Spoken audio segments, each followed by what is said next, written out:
오늘 말씀을 가지고 말씀의 능력이란 제목으로 함께 은혜 받기를 소망합니다.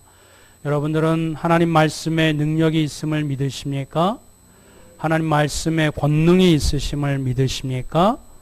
네, 그렇습니다. 오늘 이 말씀을 통해서 하나님의 말씀이 어떤 능력이 있는지, 그래서 왜 우리가 말씀을 가까이 해야 하는지 그 또 이유들을 또 은혜들을 함께 살펴보길 원합니다. 구약 성경 시편 기자가 이렇게 기록한 말씀이 있습니다. 우리 다 같이 한번 읽어봅니다. 시작. 하나님이 한두 번 하신 말씀을 내가 들었으니 권능은 하나님께 속하였다 하셨도다. 아멘. 하나님이 한두 번 하신 말씀, 이 말씀은 무엇이냐? 한두 번 이상, 여러 번, 매번 강조해서 들려주신 말씀이라는 뜻이에요.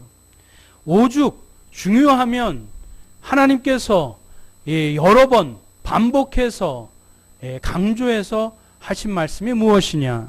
그것은 권능은 누구에게 속해 있다고요? 능력은 누구에게 속해 있다고요? 지혜는 누구에게 속해 있다고요? 은혜는 누구에게 속해 있다고요? 하나님께 속해 있으니. 그래서 하나님의 능력은 그분의 말씀이 저장된 큰 저수지라고 할 수 있는 이 성경 속에 담겨져 있습니다. 그러므로 하나님의 능력을 우리의 능력으로 만들려면, 하나님의 그 권능을, 그 은혜를, 또 역사를 체험하기를 원한다면 우리는 어디로 들어가야 돼요? 성경으로 들어가야 됩니다. 그런데 여러분, 죄송한데 한 주간 성경 얼마나 읽으셨어요? 얼마나 성경을 가까이 하셨어요? 권능이, 능력이 하나님의 말씀에 있다라고 우리는 외치는데, 입으로는 얘기하는데, 정말 정작 성경 말씀은 얼마나 여러분들이 가까이 하셨나요? 무엇인가 앞뒤가 맞지 않지 않습니까?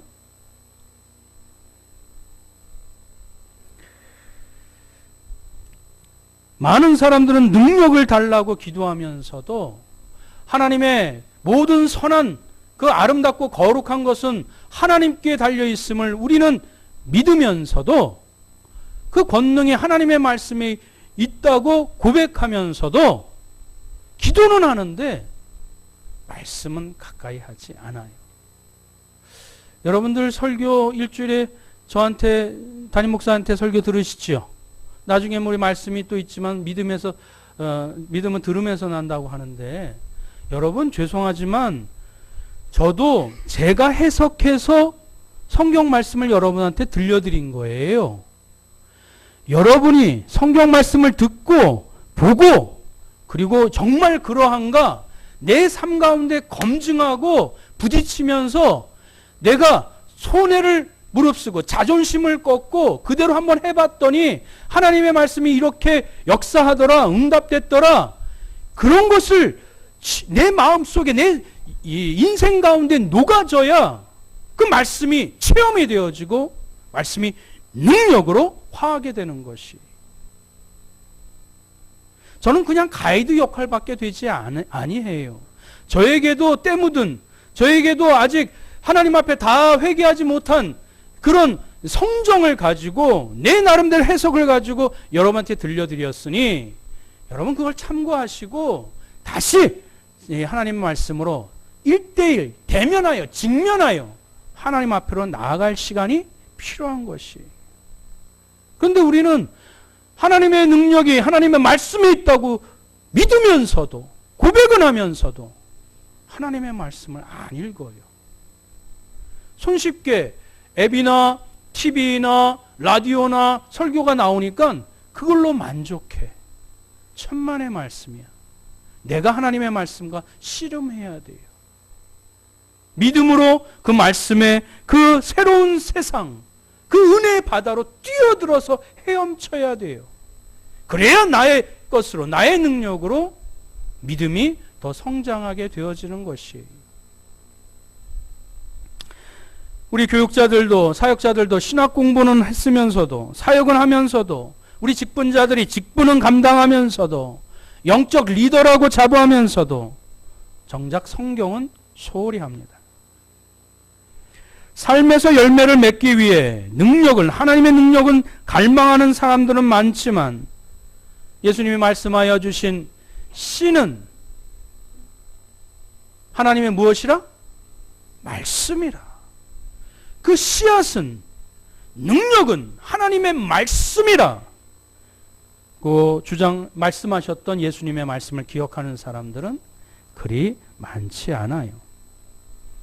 얼음 같은 마음을 녹이고 완고한 의지를 꺾을 수 있는 능력을 원하는 사람들은 많지만 여러분들, 여러분의 배우자, 여러분의 자식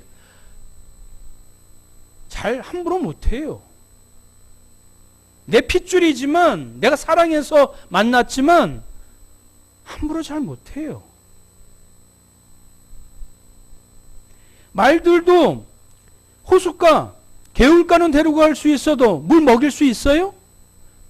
하물며 이 말도 그러한데 이 사람의 마음 간사하고 강팍하고 또 그리고 이 교만해서 그 마음 함부로 하지 못해요. 근데 그 완고하고 강팍하고 교만한 마음을 꺾을 수 있고 그것을 녹일 수 있고 그것을 변화시킬 수 있는 능력이 어디에 있다고요? 하나님의 말씀에 있다라고 성경 말씀이 한두 번도 아니고 말씀해 주셨는데 그 말씀을 읽지 않아요. 에레미야 23장 29절 말씀 한번 볼까요? 시작. 내 말이 불같지 아니하냐 반석을 쳐서 부러뜨리는 방망이 같지 아니하냐. 하나님의 말씀이 뭐 같다고요? 불 같다라고 말씀해 주고 있습니다. 이 불의 효능이 무엇이에요? 이때 반석은 부정적인 의미에서 반석을 얘기하고 있지요. 여전히 교회는 다니는데 직분은 맡았는데 사역은 하는데 여전히 하나님 앞에 내어놓지 못한 움켜쥐고 있는 나의 영역이 있어요. 죄의 부분이 있어요. 그리고 나머지 것들은 교양과 윤리와 도덕을 통해서 이렇게 겸손한 모습으로 표현은 하고 얼굴 태도는 보이는데 그 마음은 순종하지 못한 완고한 부분이 있어요. 그 완고하고 교만하고 강팍한 마음 그 반석을 깨트릴 수 있는 힘이 어디에 있다고요? 하나님의 말씀에 있다라고 말씀해 주고 있습니다. 우리의 신앙생활과 사역과 봉사에 성령 충만한 능력이 나타나기를 원한다면 우리는 하나님의 말씀을 충분히 섭취해야 될 줄 믿습니다. 하나님의 말씀같이 모든 각양각색의 선하고 아름답고 거룩한 이 능력은 위로부터 하나님의 말씀으로부터 임하기 때문에 그렇습니다. 시간을 들여 영양가 있는 음식을 먹지 않고 운동을 하지 아니하면 육체적인 힘을 얻을 수 없듯이 말씀을 읽고 묵상하지 아니하면 삶 가운데 정말 그러한가 그것을 씨름하지 아니하면 영적인 능력, 영적인 파워를 그 능력을 우리는 얻을 수 없기 때문에 그렇습니다. 그렇다면 하나님의 말씀의 능력이 무엇인지 오늘 살펴보기를 원합니다. 우리 첫 번째로는 죄를 깨닫게 하는 능력이 말씀의 능력이 달려 있습니다. 하나님의 능력, 말씀의 능력 그 첫 번째가 무엇이라고요? 죄를 깨닫게 하는 능력이 있습니다. 사도행전 2장 37절 말씀 다 같이 한번 읽어봅니다. 시작. 저희가 이 말을 듣고 마음에 찔려 베드로와 다른 사도들에게 물어가로되 형제들아 우리가 어찌할꼬 마음이 찔렸어요.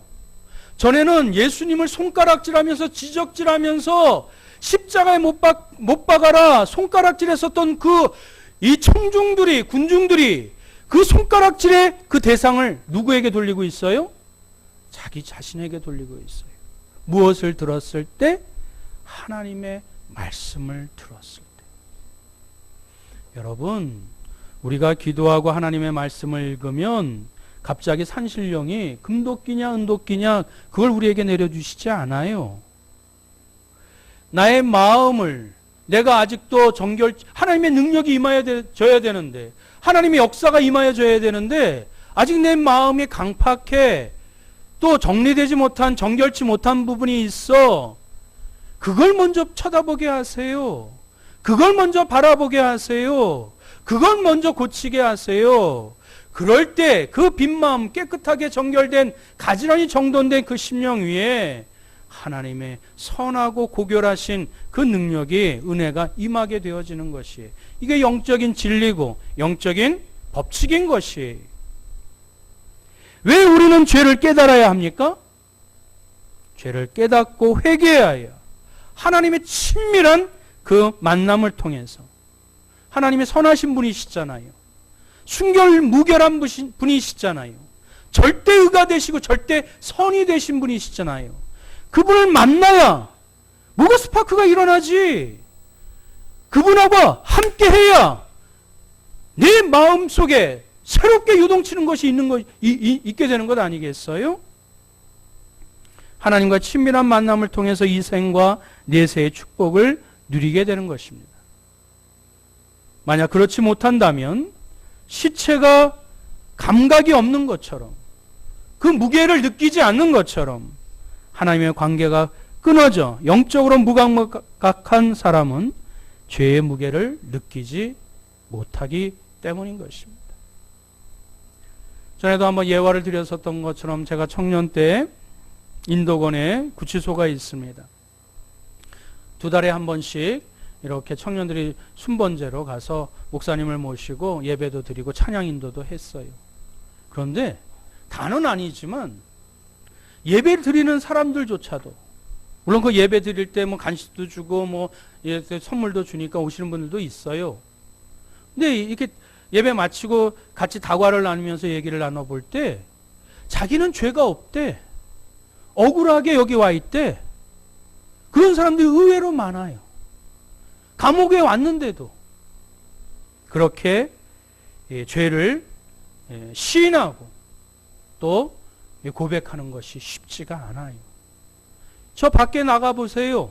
교통사고는 일어나면 먼저 삿대질 합니다.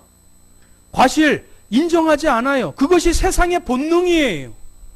그런데 하나님 앞에서, 눈에 보이지 않는 하나님 앞에서 내가 죄인이라는 것을 고백할 수 있는 그 유일한 방법, 유일한 길은 하나님의 말씀을 듣게 됐고 접하게 될 때 그것이 가능한 것입니다.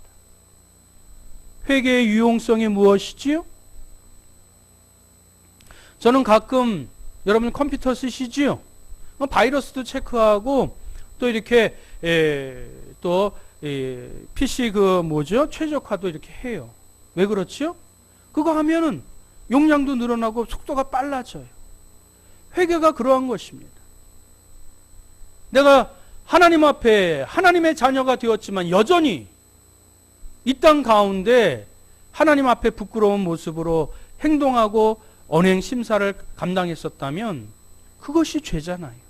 하나님을 부끄럽게 하는 것이고 내 양심에 건드리는 부분이시잖아요.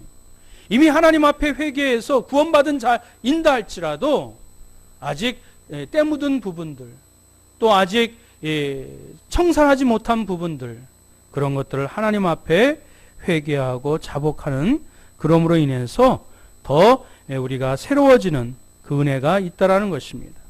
요한일서 1장 9절 말씀 한번 읽어볼까요? 시작. 만일 우리가 우리 죄를 자백하면 저는 미쁘시고 의로우사 우리 죄를 사하시며 모든 불의에서 우리를 깨끗게 하실 것이요. 믿으십니까? 아멘. 하나님은 믿어오신 분이세요. 그래서 우리가 죄를 고백하면 동이 서에서 먼 것처럼, 영원히 만나지 않는 것처럼 양털보다 희게끔 만들어주시고 다시는 그 죄를 기억하지 아니하노라 말씀하여 주신 신실하신 하나님의 성품에 의거하여 우리를 깨끗이 용서해 주시는 죄사함의 기쁨으로 우리가 고백함으로 말미암아 그 기쁨을 가지고 새로운 하루의 삶, 새로운 인생을 우리가 설레이며 우리가 새롭게 출발하게 되는 것. 그것이 우리의 죄를 깨닫게 해주시고 고백하게 하시고 용서함을 받는 그 죄들 깨닫게 하는 능력이 어디에 있다고요? 하나님의 말씀에 있기 때문에 그 말씀의 능력을 체험하시는 저와 여러분들 되시기를 축원드립니다. 두 번째로는 말씀의 능력은 새로 태어나는 능력, 거듭남의 능력이 있습니다. 말씀의 능력 두 번째가 무엇이라고요? 우리를 새로 태어나게 하는 능력이 있다라는 것입니다. 우리 베드로전서 1장 23절 말씀 다 같이 한번 읽어봅니다. 시작.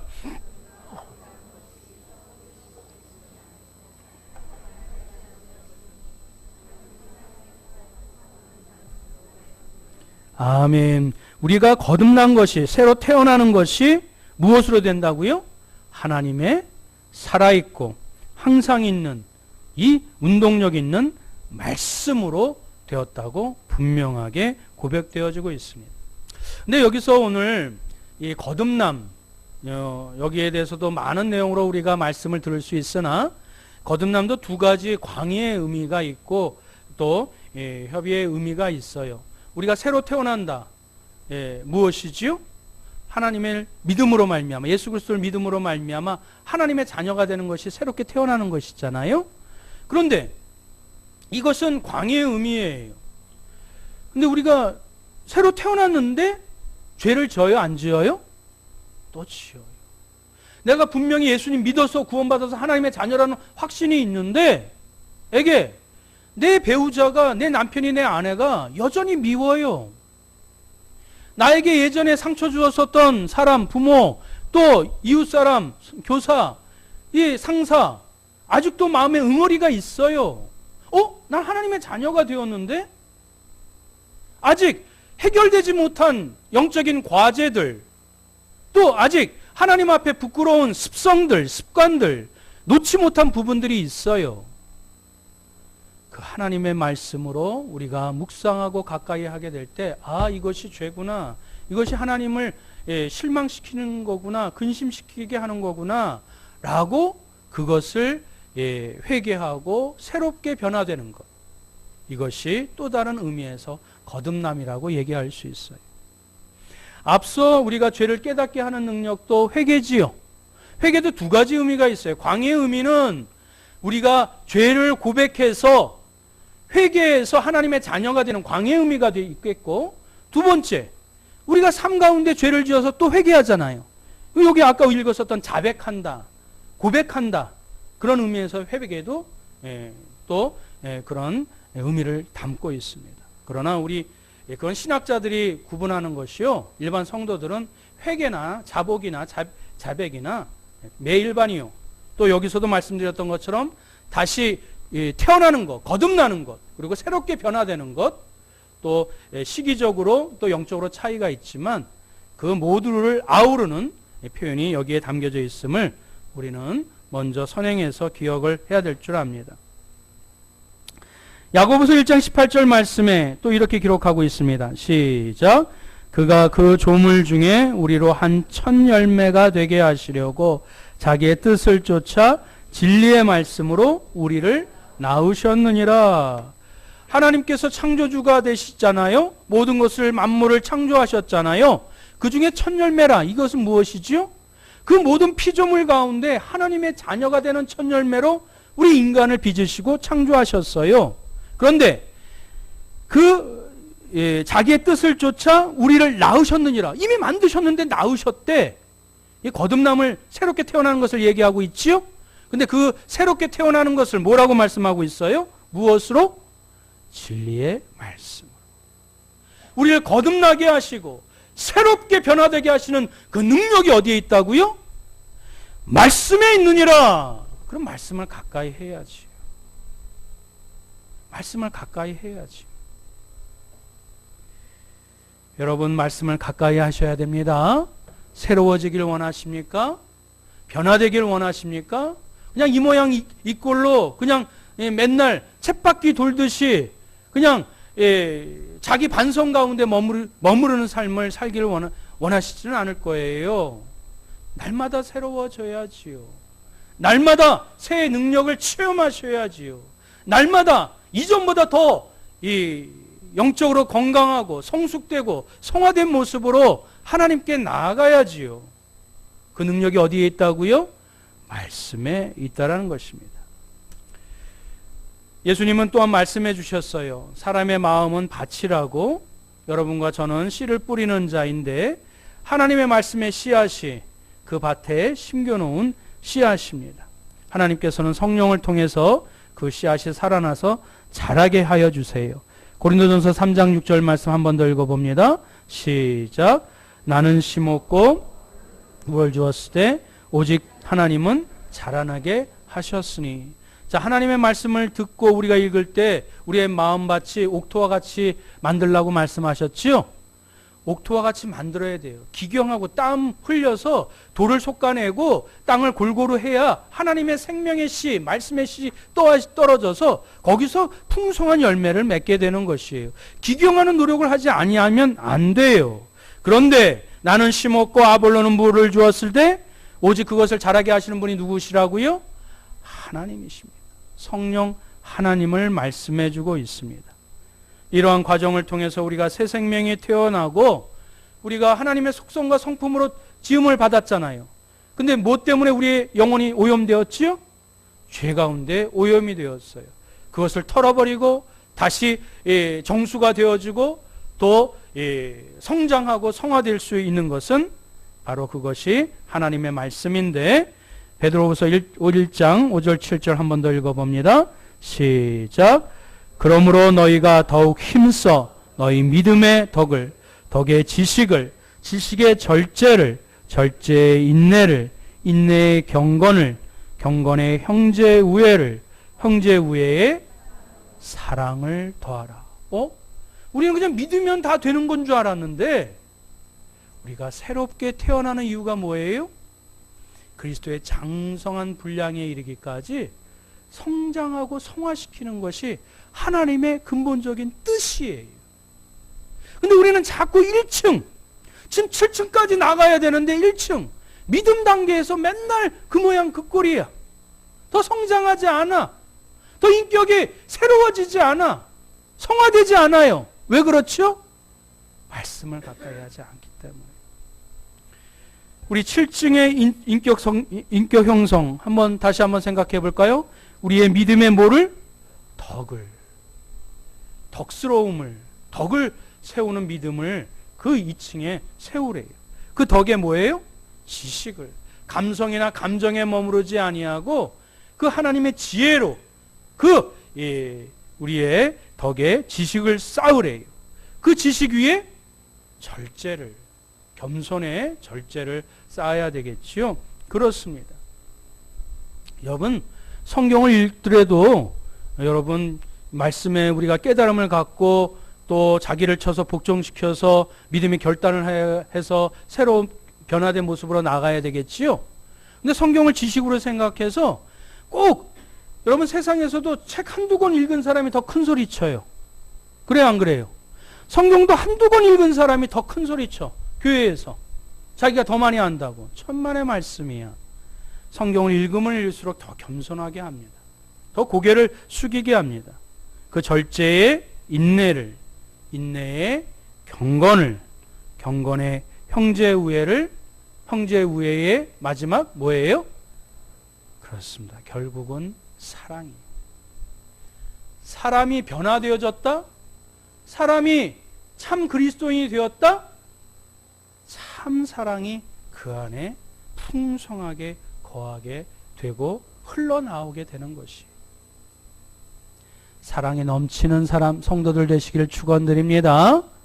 말씀의 변화예요. 베드로서 1장 4절 말씀 다 같이 한번 읽어봅니다. 시작.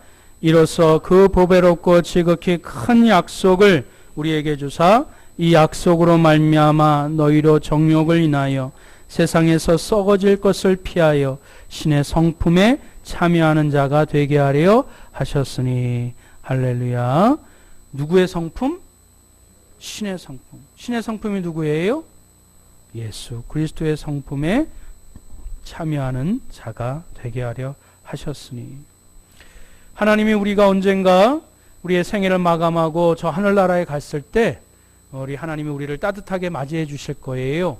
가장 기뻐하실 것이 무엇일까요? 우리가 무슨 큰 업적을 쌓고 재산을 쌓았던 것을 하나님이 기뻐하실까요? 아니, 우리의 모습이, 우리의 성품이 주님 닮아갔을 때 그것을 가장 기뻐하세요. 하나님의 성품에 참여하게 됐을 때 그것이 우리의 궁극적인 신앙의 목표가 되는 것이고 우리의 영혼의 마지막 점에 영광스러운 그 변화된 모습이 구원의 완성의 단계입니다. 하나님의 말씀은 씨앗이며 이 씨앗으로부터 인간의 영혼 안에서 새 생명과 하나님의 성품이 싹트게 되시길 주님의 이름으로 축원드립니다. 마지막으로 말씀의 능력이 무엇일까요? 구원의 확신을 주는 믿음의 능력이 하나님 말씀에 담겨져 있어요. 로마서 10장 17절 말씀 한 번 더 읽어봅니다. 시작. 믿음은 들음에서 나며 들음은 그리스도의 말씀으로 말미암았느니라. 우리는 단순히 기도만으로는 믿음을 가질 수가 없습니다. 의지적인 노력만으로도 믿음이 생기지 않아요. 교회 생활을 오래 한다고 해서 절대 믿음이 성장하지 않습니다. 믿음은 어떤 원인으로 생기는 결과인데 그것은 곧 그 원인은 하나님의 말씀이에요. 이 말씀으로 구원에 이르는 선물, 믿음을 주시는 것입니다. 저와 여러분들이 이 구원의 확신, 구원받을 수 있는 믿음이 흔들리지 아니하고 좀 어려운 일이 닥쳤을 때 정말 내가 구원받은 사람인가? 하나님의 백성인가? 정말 내가 그리스도인인가? 그렇게 쉽게 허물어지는 믿음은 하나님의 말씀으로 단단히 구원의 확신이 그 말씀으로 세워지지 않았기 때문에 그렇습니다. 빌립보의 간수가 이렇게 사도 바울에게 질문해요. 선생들이여, 내가 어떻게 하여야 구원을 받으리까? 내가 이 세상에서 열심히도 살아보고 학문도 쌓아보고 내 일에 성심성의껏 최선을 다했는데 어느 순간에 허무해. 정말 이렇게 살아도 되는 것인가? 이렇게 지금 감옥에서 열려서 이렇게 큰 일을 닥쳤을 때마다 내가 걱정하고 염려하고 불안한 이 세상 가운데 이것을 초월해서 영원한 생명 가운데 나아가는 그 구원을 어떻게 얻게 되는 것입니까? 라고 물었을 때 바울과 실라가 뭐라고 대답하지요? 주 예수를 믿으라. 그리하면 너와 내 집이 구원을 얻으리라. 할렐루야. 그런데 여기서 머무르면 안 돼요. 그러면 다 믿으면 되네. 믿으면 다 우리가 성장하고 강해지고 그러겠네. 그것은 기본이지요. 사도 바울도 믿으라. 그리고 그냥 방치한 것 아니에요. 그 뒤에 성경 말씀을 읽어보세요. 그 간수장의 집에 가서 직접 세례도 주고 하나님의 말씀으로 몇 박 며칠간 그들에게 영적인 양식을 먹이고 하나님의 말씀을 가르쳤어요. 그리고 세례를 주고 그들에게 하나님의 말씀으로 성장토록 촉구했어요. 여러분, 이사야 53장 6절 말씀 있죠?